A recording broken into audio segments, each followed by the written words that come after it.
Hey, this is Andrew Brown. We're going to continue on learning about Amazon Bedrock. We're going to do it programmatically. Now, there's a lot of stuff in the interface here, but AWS does have this workshop. And so I'm thinking what we'll do is we'll take what we want to take from this, and then we'll move these notebooks into AWS examples, just because these are fine, but there's going to be areas where I might not like them, or maybe in the future they change this. And so it'd be better if we just make our own version of it or derivative of it. They do have information here. And so this stuff is pretty good. And so we'll see how well we can work through it together.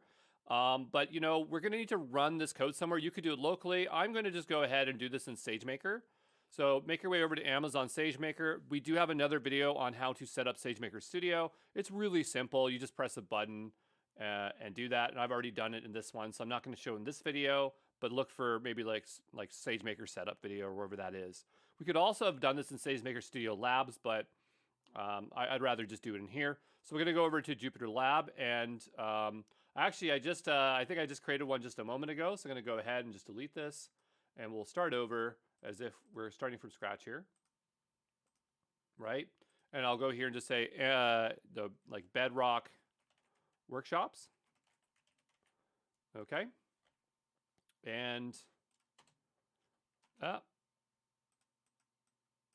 it should like that. Click on, click off. Bedrock. I'll just call it Bedrock here. And so we can choose from a few different types of instances. ML T3 Medium, I believe, is the cheapest. Let's go take a look here. You know, if you don't want to do this, you can absolutely just watch and learn. If you're going after the AWS AI Practitioner, if that's the certification you're going after, you don't have to do any labs, but you should really know how to do stuff. Otherwise, what's the point?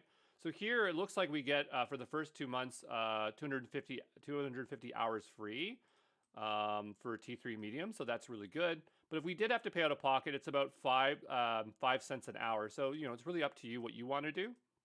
Again, we don't need any kind of real compute, so you could do this locally and use a Jupyter or a notebook in VS Code with a API key. I just like to always show things the cloud way to do it. So we'll go ahead and use this MLT3 Medium. We have storage, we have this, we have that. If we were working on with the machine learning model, we'd absolutely want to increase our storage, but for what we're doing here, this is fine to be very small. We have different distributions of SageMaker. Just make sure you're using the latest one here. We'll go ahead and start this space, and this is what we're going to be working with. So I'll give it a moment to provision, okay? All right, our space is ready, so I'm gonna go ahead and open that in Jupyter Lab, and we'll give that a moment to also load. And here we are. And what's really nice is, well, actually, if it's LLMs, I guess this is in SageMaker Studio Labs, but if you launch SageMaker Studio Labs, they give you a lot of cool examples to begin with, but right now we don't have anything. When you're using Jupyter Labs, we will have to choose some kind of kernel. But anyway, what we'll do is we'll start with text generation. So we'll go ahead here and we'll make a new file called text generation. Actually, sorry, I want to make sure that this is a notebook, so I'm going to go ahead and say new notebook. And here we have a few different kernels. I'm going to go with just the standard Python one. We don't need anything fancy here. I'm going to just delete this file. I do not need it. That is useless now. Delete. And then we'll go here, rename this to text generation. Okay, and so here we have our starting file. So if we go over to here, where we want to start here is in this text generation block. If we also go over to the workshop information, which is linked somewhere here. I think it's like in the homepage here. They kind of tell you about like what prompt engineering is here. What's kind of weird is like there's the thing called the context window. And this says context, but it only shows it as this little box here, which to me is confusing because I always understood the context window being the full scope of input and output. So I'm not sure why they wrote that like that, but whatever. But over here, they're going to show us some prompt engineering patterns. So the idea is that we have something called zero shot. So zero-shot prompting describes the technique where you present a task without giving it further examples. And so this is what I was trying to show you earlier where we were in the text playground and I was trying to get it to do something that I wanted it to do. But let's go ahead and try it here first, directly in Amazon Bedrock. So I'm going to go here to the text playground and let's go match what they have here. So here it looks like they are using Claude 2.1, which is actually quite an old version here, but we'll go ahead and copy this text.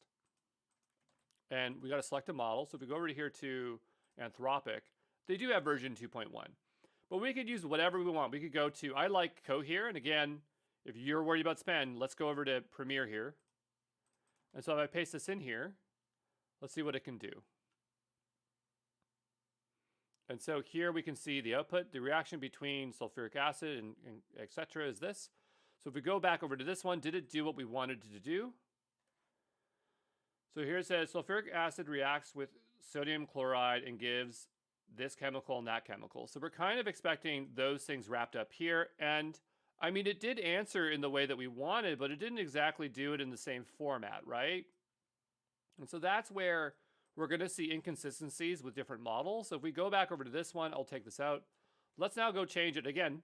You know, if you're worried about spend, don't do this, but I'm going to go and match the exact same one they had, which was Anthropic Claude 2.1. If this is in the future, you might not even have access to this model, so you have to do your best to guess which one it is. And so we run this one, and noticing that it is matching the format. So it's taking those values there and bringing them back. Now, the reason why these tags work so well with Anthropic Claude is that that's part of the LLM. So all LLMs are built a little bit differently.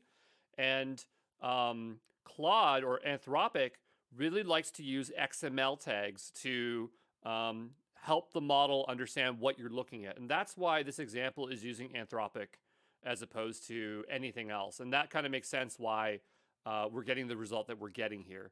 So, you know, we'd have to know that. So we go over to Anthropic here for a moment. Anthropic, I can't spell it, Claude. And we go over to their documentation. Somewhere here, let's just say over here on the left-hand side. No, that's not what I want. I just want the docs. Let's fix here. We'll say docs. And then we go here to maybe intro. There's something that it would talk about here about XML. Okay. So here we go to prompt engineering. It says use XML tags. So when your prompts involve multiple components like contextual instructions examples, XML tags can be a game changer, right? Again, this is specific to Anthropic, right? If you're using OpenAI, their LLM doesn't care about tags the same way that Anthropic's one matters. So here, when you're doing stuff, you're always trying to add XML tags, which is not really showing those examples here. It's kind of using these curlies here. No XML tags. Oh, with it here, yeah, agreement. See over here, agreement and stuff like that. And so just understand that prompt engineering is going to be the same, but also different based on the model that you have chosen. So let's go back over to here. And what I want to do is now just change to another one. Because I'm just curious, like, could Cohere do this? I really like Cohere. So Cohere Plus is like their best one. And we'll run this and see what happens. And so, yeah, notice that, you know, it's giving us really good information, but it's not following that XML format there, okay? So let's say we wanted to do this now programmatically, right? And we're going to do it in a Jupyter Notebook. So we do have this one over here with text generation examples. If we scroll on down here, we can start working with it. So let's take a look at what we want to include. I'm not sure why they have Bodo Core 3 here, or Bodo Core, but Bodo 3 is the AWS SDK Python for AWS. And so that's how we're going to interact with Amazon Bedrock programmatically. So we'll go ahead and run this. And it didn't complain about anything. So I believe that this Python environment, this IP kernel, Python 3, already has some of these things loaded in, like Bodo 3. If you were using this on your local machine, like not in this, you might have to do something like pip install Bodo 3. That's normally what you'd have to do. So like I do this, it would install it, but it's already installed, okay? So that's something that we should probably want in there. I'm not sure, again, why we're importing Bodo Core. I would assume that we'd get everything.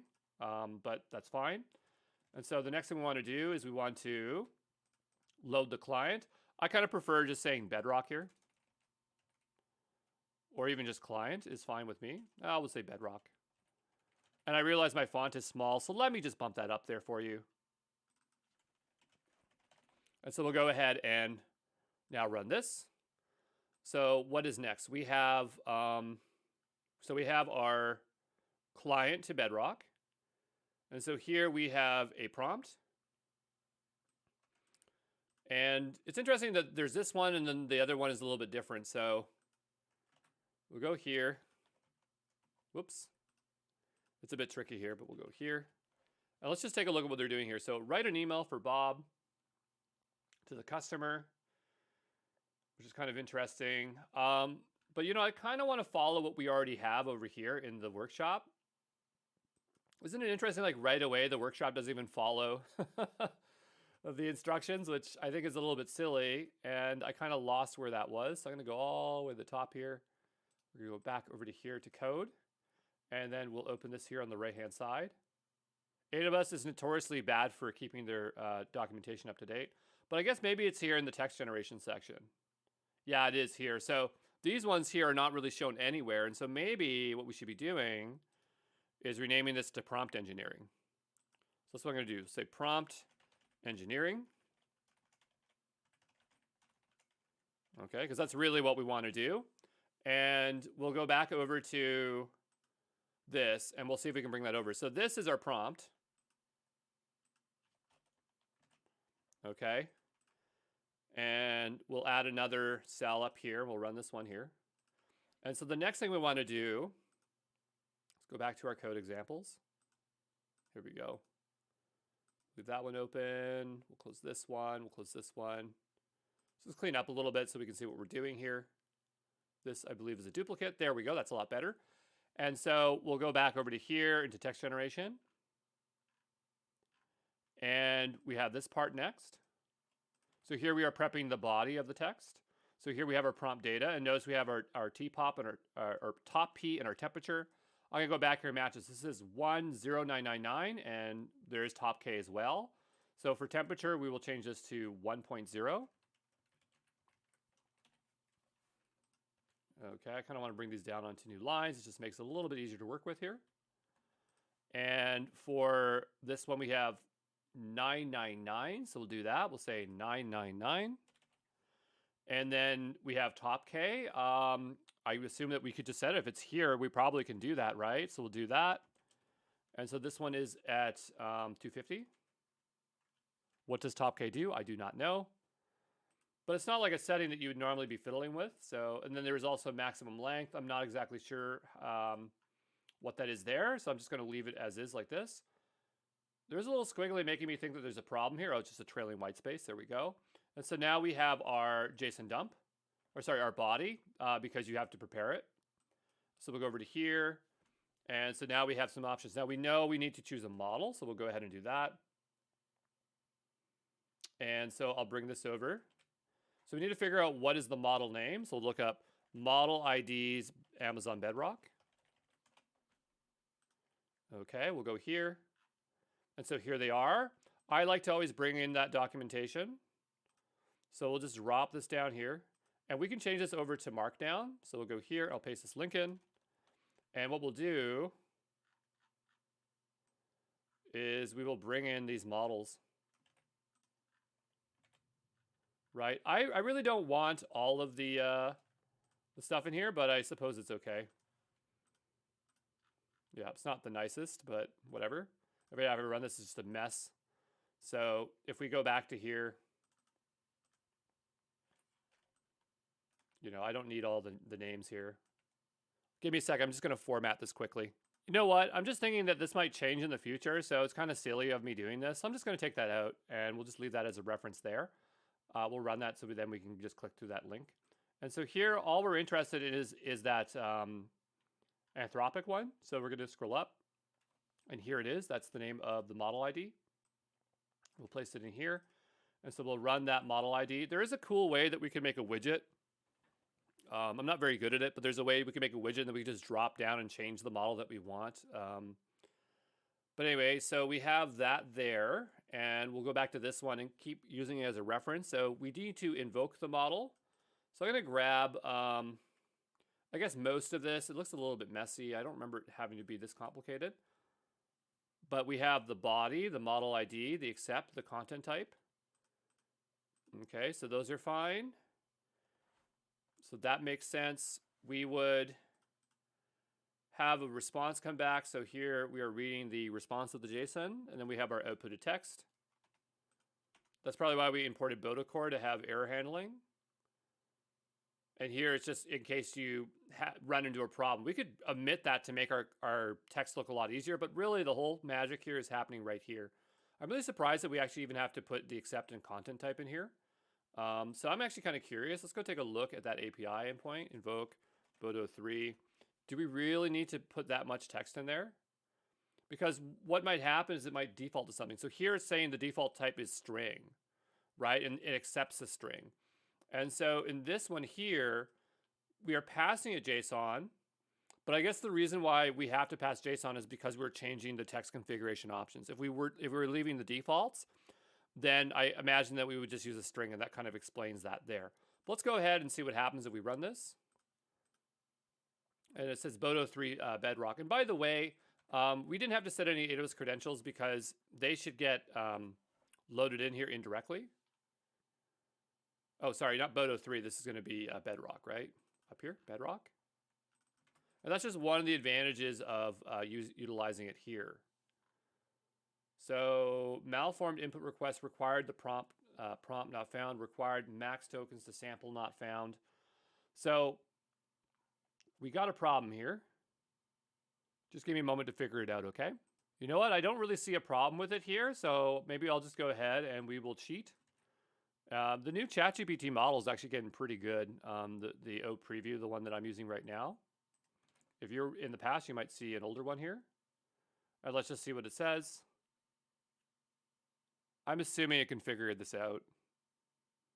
But it's saying key prompt not found, like we're missing a key, which says max token to sample. So it's expecting this value here. Now I'm going to guess that it probably means that it wants it in here, right? Because if we go back to that screenshot, wherever that was, see we have maximum length, and maybe that's what it's talking about here.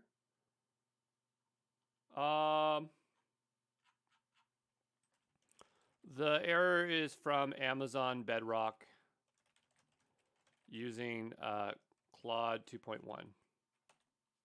So we didn't really give it context, so to be fair, I can understand why that was a problem. But why don't we play around and see if we can fix this ourselves? So I'm going to assume that maybe it's max tokens to sample. So we'll do this max tokens to sample. And we'll just say 200. Maybe that's wrong, I don't know. But as a programmer for many years, I just have this confidence to try things out. And we'll run this, and then we'll run this, and we'll run this. And so it says, still no good, that's totally fine. So we'll go over here. And so here we have prompt, max tokens to sample. So now we have more context. We'll go back over to here. Like here, I don't see prompt. I just see body. Another thing we should tell is like, oh, this code is in Boto 3. Oh, it has it right here. Okay. Ah, okay. So it says prompt max tokens. All right, that makes sense. Oh, you know what? Yeah, it has input text here. What the heck? Okay, so maybe it has to do with different models. So we'll go here. We'll just say prompt like this. And we'll change this. Okay. And yeah, so that one looks fine. And I actually kind of prefer this implementation. It seems a lot cleaner to me. So what I'm going to do is go ahead and just replace it like this. We don't need to have everything's variables up here. This is a bit silly. It just gets too messy here. And too many blank lines. What do you mean too many blank lines? Hold on here. Here, this is fine. And so here, this would be our prompt data.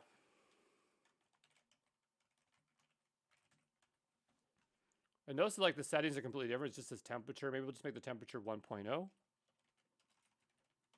And maybe 200 here. And then maybe what we'll do is get rid of this because I don't really like this anymore. And we'll go up. And we'll run this. And this.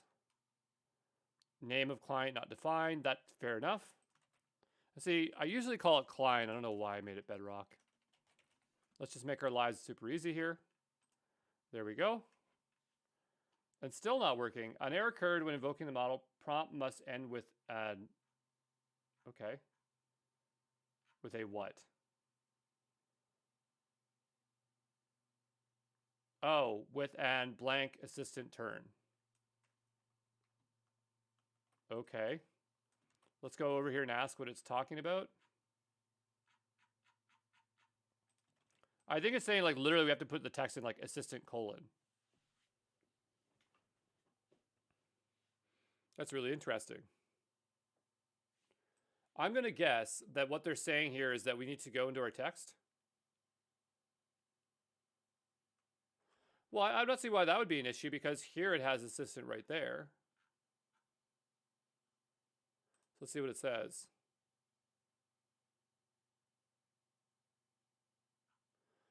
Okay.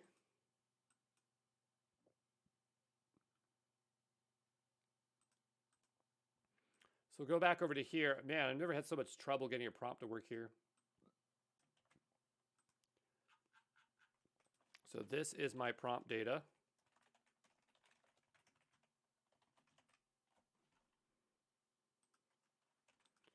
That it's erroring out on.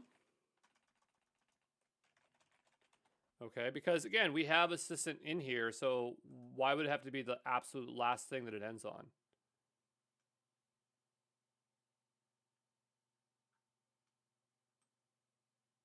So what's different? So thank you for providing. Expects the model conversation must end with new line assistant to signal that it's the assistant's turn. Okay.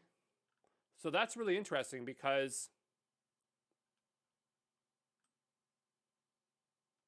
we provided it more, I believe. But anyway, let's go ahead and change that. So that's where we learn things different programmatically. So, sure, we have this, which worked here, but then it doesn't work in coding. So it's great that we actually explored that. But I'll clear this out. I thought it was pretty clear as it was saying that. We'll run this again.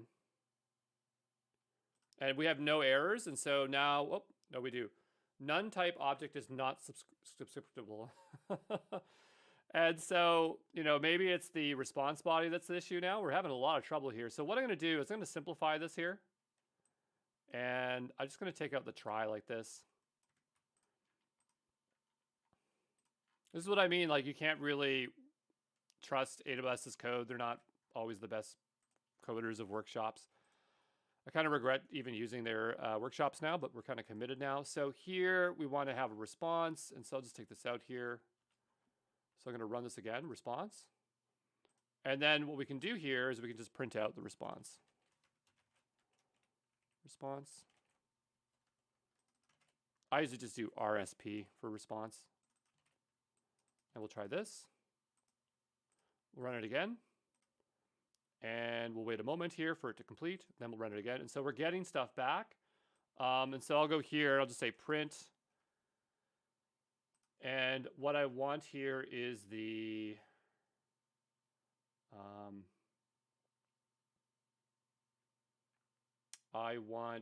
response. So let's go back here. And the response is in the body. Okay, so we'll go back over to here. And so, I need to print out the response for the string body. How do I do that? Because it's a streaming, and maybe it's very simple, but I'm not sure. For the streaming body, I'm not sure because it's a streaming text. Hopefully it understands that we're doing this for Bodo 3. Again, I'm doing a very poor job of explaining anything here. And while that is thinking there, again, we'll always attempt it ourselves. And so this one says response.getBodyRead. It actually could just be as simple as that. And so I'll try this.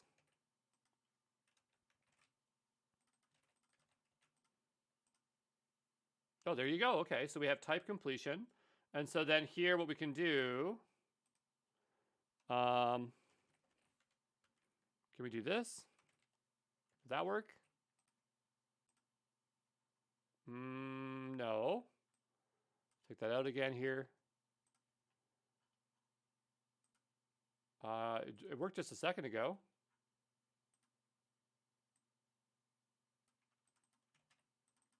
Oh, this is RSP, sorry. And here we just call this body.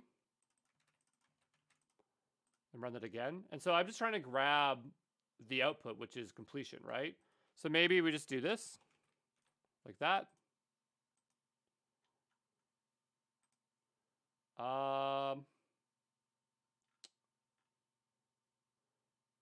Expecting value line 1 of character 1. That's really annoying. So go back to this. Come on. It's really bizarre that it works sometimes and then it doesn't. I mean, we did have another body up here, I think. Oh no, we got rid of that earlier. Okay, so what I'm going to do is I'm going to grab this one here and put this on a separate line. Okay, we'll run this again. This is so finicky. Give it a moment. And then we'll run this here. Good, and then we'll print this out. There we go, and it's bringing back to me a dictionary. So again, I keep thinking that I can go like this. Maybe I need to use single quotations. Completion, like that. Just make sure that's the same here. Run this again. And there we go. Okay, so this is our prompt engineering example that we wanted to do. And yeah, maybe it would have helped us here. Not really, not exactly what I wanted. But that's totally fine, okay? So we figured that out. So let's go back to their prompt engineering examples, wherever that is. Here. And so we did this one. Here they have an example of few shot. So few shot is the idea is that you give it examples in front of it, and then it'll be able to guess the next one. So let's go ahead and try this one. They're using Titan Express. Again, if you are concerned about provision throughput, don't do this. Just watch me do it. We'll go over here and we'll switch over to that model. So we'll go to Amazon, and this is going to be Express. And we'll run this. And it says here, positive. Is that what we wanted? Yes. Okay, so that's correct. So let's go ahead and implement that. So I'm going to go over here. I'm going to make a new folder. We'll call this prompt engineering. And we'll bring this over here. And so this one here is going to be, well, that was single shot, I believe. Or that was zero shot, right? Zero shot. Let's go back to this here. This was zero shot. Yeah. So we'll go back to this one, rename it. And then we'll make a new one here. And this one's going to be few shot. But yeah, now that we got this one out of the way, it should be really easy to set this up. So we'll go over here. Let's go ahead and grab this. So I know that we already have it installed, but I'm going to put it in here anyway, just for those that might not be using the same developer environment. We'll grab this here. We don't even need Bodo Core. We're not using it right now. And I'll bring this back over here and run this. And then we will grab our client here and we'll run this. And then we will get our prompt data here. And we'll go back over to here to this example here. And we'll grab this here. Now, the other one had assistant. That doesn't necessarily mean that Titan Express requires it, right? Every single model is different, so just understand that. We're going to go to our links here, and let's see if we can find Titan Express, which is right here. So we can go ahead and grab that. And I'm going to go back over to here. I'm just going to paste it in here temporarily just for a moment. We'll bring this on down here, and we'll grab our code here, and we'll paste it in. And we'll paste this into place. Now what's interesting, yeah, I guess the prompt is still the same down here below. We don't necessarily need to make this accept JSON. So if I just took these two out here, then it would automatically be a string. And then instead of that, what I could just do is provide the prompt data directly, I believe. So let's try that instead, just to try to simplify our response. And so this seems fine. So we'll run this here and then this. Let's see if that works. We have an error. It says malform input request. Okay. And so I'm going to go ahead and copy this here. Let's go ask ChatGPT. I'm going to go to a simpler model so it's faster here. And we'll start a new conversation. You know, I am getting malformed input for body. Let's see what happens here.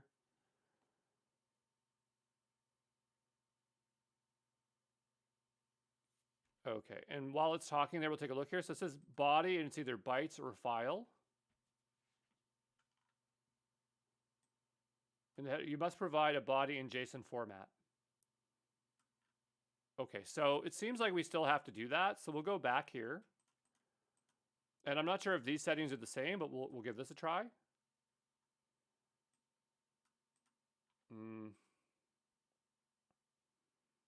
So yeah, and see here it's different. It just says input text.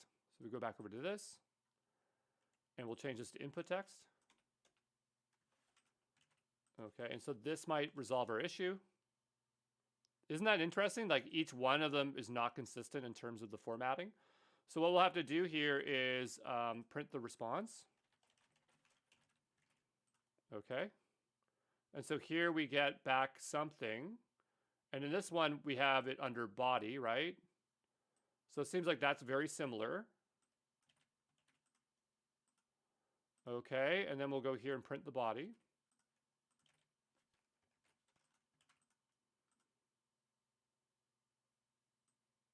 And the output text is that. So here what we would do, we go here.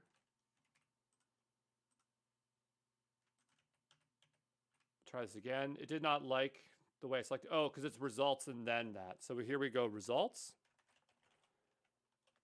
And then we would go output text.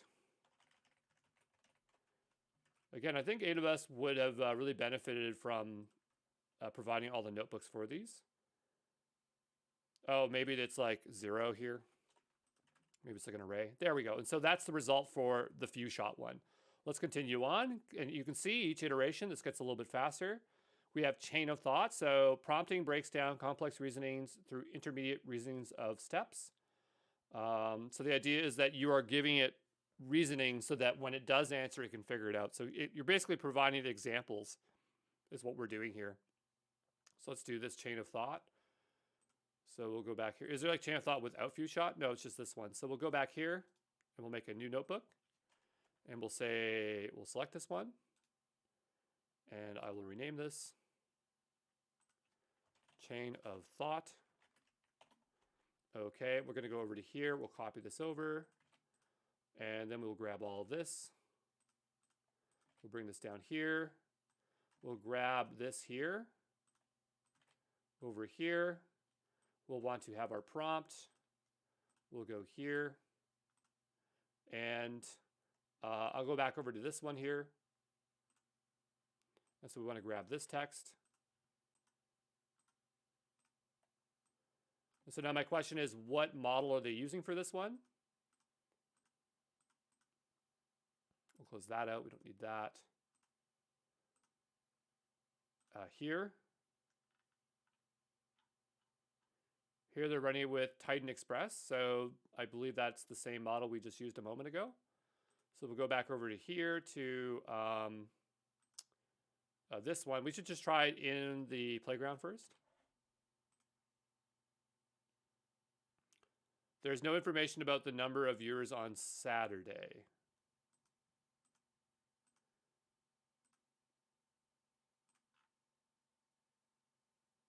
Oh, sorry. This one's using Anthropic Claude model. I see. Okay, so they don't have a screenshot for this one. Okay, so here we're going to use Claude. So it doesn't say which model, though. Yeah, it doesn't specify. So I'm going to try to use Haiku for this one, which is a smaller one. Here it is. So we'll grab this one here because if you use a smaller model, that means they have less information in them. This is where chain of thought becomes very useful because these larger models have more information. There's obviously Sonnet 3.5 and things like that, but we'll use Haiku 3 as our model for this example. And before we do that, we'll go back here and run this over in 3. And again, just a reminder, if you don't want any spend, just watch me do this, okay? So we'll go here and hit run. There we go. And so it's reasoning. Now it's not going to be the exact same as what the docs were showing there or the workshop information, but something kind of similar, right?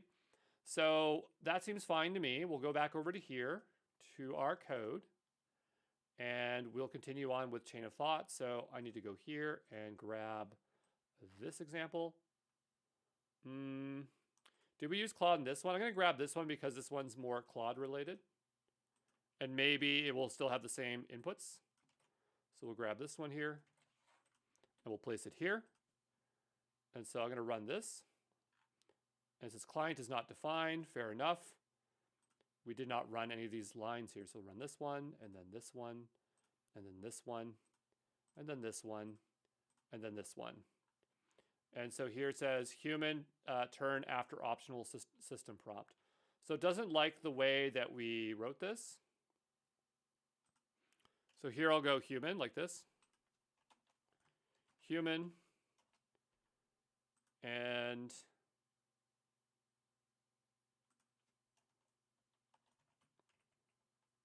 assistant. I think I spelled that right. Because what I want here is, like, what is the answer?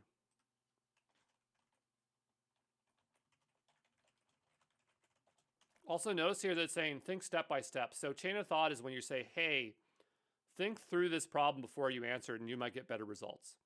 And some large language models benefit from this more than others. Claude especially does, so it's just the case of it.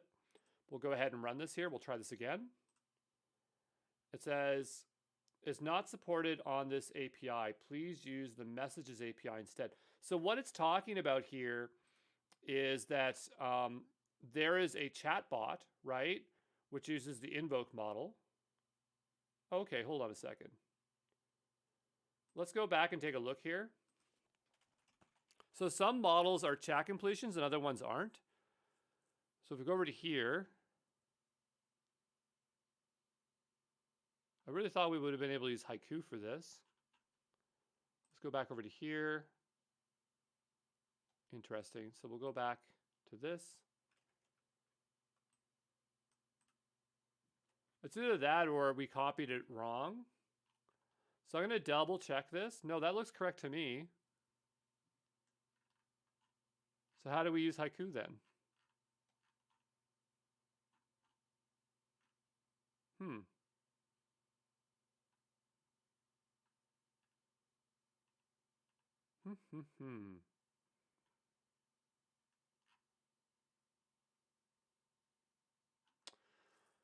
Okay, so I'm not exactly sure what it's talking about there, but when I was using something like Azure AI Studio or OpenAI, they would have a different endpoint whether you're doing completion or chat completion. And so here, I'm not sure why it's saying use the messages API instead. Let's go ahead and see what we can find.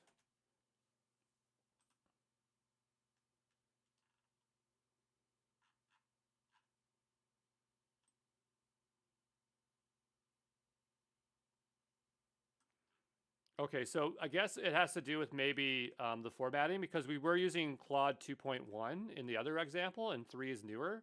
And so maybe it's just the formatting of it. And this message coming back here is maybe from Anthropic, or I'm not sure. We'll go ahead and we'll just paste this in here and take a look. And here it has more information. Let's go back here. Yeah, and so this one is completely different, where this was just a string and this one's more structured. This is actually how I'm kind of used to looking at Anthropic. I don't know if we need the Anthropic version in here, but we'll leave it in here. And we have temperature and tops. But what we now need is we're going to have to grab this here. This will just be human prompt, human role. Is it prompt or role here? Yeah, I guess it's still prompt data. We'll just leave it alone here. And I'm going to grab this, bring it on down here, and place it into here. Okay, there's a lot of stuff going on here, so I'm just going to shorten it a bit. But what you're essentially doing here is you're defining the conversation. So like every time you get input back, you would add more messages to this, because that would be the message history, so that it would know.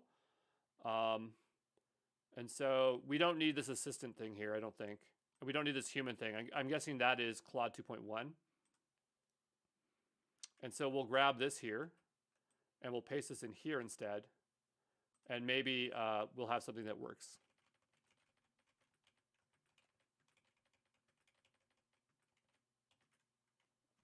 Okay, so we'll run this. And it worked. There we go. Aren't you glad I'm here to help you out? I'm a very good programmer. So here we have our response, and we have body here. Looks like the same thing. So we can probably grab this one here. Well, we'll print the body out. Well, I'll try this first. We'll grab this, and we'll do this, and then we will add another one here. So we'll run this. We'll print the body. And here we have stuff coming back. I want just the response of the text. So here we have the content, right? And so then we're looking for the response text. Just run this. And it's going to be,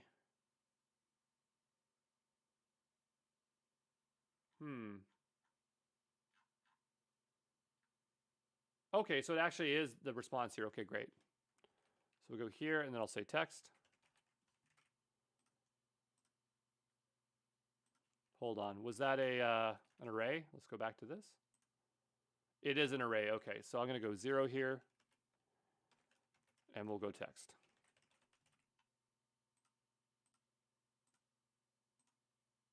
There we go. And so that is its response. And so we have now taken all those prompt engineering things, and we've learned chain of thought, few shot, 0 shot. There's other kinds of prompt engineering, but those are the main 3 the exams probably want you to know for sure. But yeah, what I'll do is I'll download these, and we will bring these into the AWS examples repo. I'll leave that tab open here. We'll go over here and we'll say GitHub AWS examples. And we'll have to say exam pro co here, exam pro co. And I'll hit period here. I'm sure I have some kind of Bedrock examples from before, but we will just keep adding them to the Bedrock area here. Give it a moment here to load. Do I have Bedrock in here? I do not, so that's totally fine. So we'll go ahead and make a new folder here. We'll call this Bedrock, and I'm going to make a new folder called prompt engineering. And to me, like, that's not even the funnest prompt engineering. We could definitely do something more creative than that, but for now, that's totally fine. And so I want to just bring in those files here. So just give me a moment. I'm just going to open a new window here. I'm just doing this off screen, and I'm going to drag these 3 into here.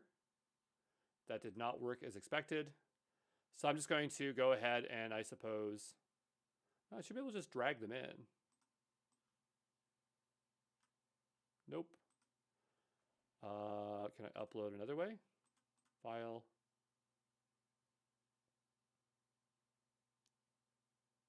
How do I upload them?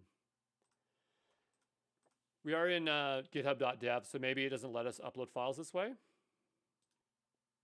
It's right here. So I'll just upload them here.